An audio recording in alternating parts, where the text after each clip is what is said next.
Everyone, আসসালামু আলাইকুম। সকলে কেমন আছেন? আশা করি সকলে অনেক বেশি ভালো আছেন। আমি মিম চলে এসেছি আজকে স্কিন কেয়ার রুটিন কিভাবে করবেন, যে মেলানিন প্রোডাকশনটা সেটাকেও লেস করতে অনেকটাই হেল্প করে। তারপর হচ্ছে কজিক অ্যাসিড, নায়াসিয়ামাইড, এই প্রত্যেকটা ইনগ্রেডিয়েন্টস রূপচর্চার জন্য এগুলো হচ্ছে মেডিকেটেড প্রোডাক্ট, এই মেডিকেটেড ইনগ্রেডিয়েন্টস। হ্যাঁ, আপনারা বড় বড় ডার্মালজিস্টের কাছে যাবেন, দেখবেন রেটিনলের প্রোডাক্ট।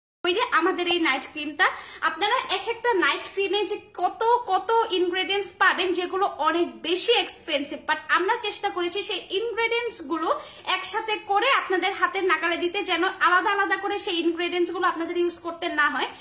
তারপর হচ্ছে এটা হচ্ছে জাপানিজ একটা কোম্পানি। জাপানিজ মেয়েরা দেখবেন অনেক বেশি রূপচর্চা করে, তারা চায় তাদের অল টাইম একটা গ্লাস স্কিনটা যেন অনেক বেশি স্মুথ, স্কিনটা যেন স্পটলেস, গোপন রাখে, সিক্রেট রাখে। হ্যাঁ, সেই সব খাজানা আমরা আপনাদেরকে জন্য নিয়ে আসি, যেন আপনারা অনেক ভালো ওদের মতন একটা ভালো স্কিন টোন পেতে পারেন, হেলদি স্কিন টোন পেতে পারেন, একদম সাইড এফেক্ট ছাড়া।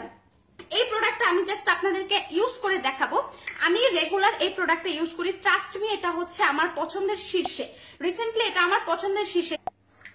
এজন্য কি করতে হবে, এজন্য আপনাদেরকে ভালো মানের সাবান বা হচ্ছে ভালো মানের ফেস ওয়াশ ইউজ করতে হবে। আমাদের কিন্তু পেজে এখন একটা সাবান এবং একটা ফেস ওয়াশ অনেক ভাইরাল।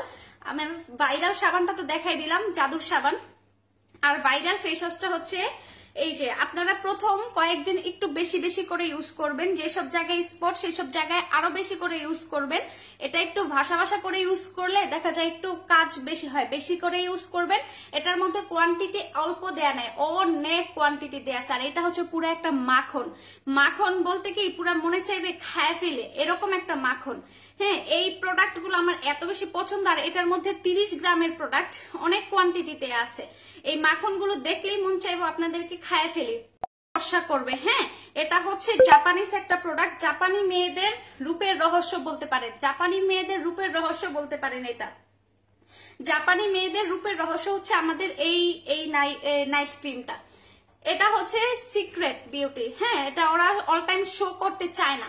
দেখা যাচ্ছে আমাদের দেশেও এরকম অনেক মেয়ে আছে, ফর্সা হবে একটা প্রোডাক্ট দিয়ে, কাউকে বলতে চায় না।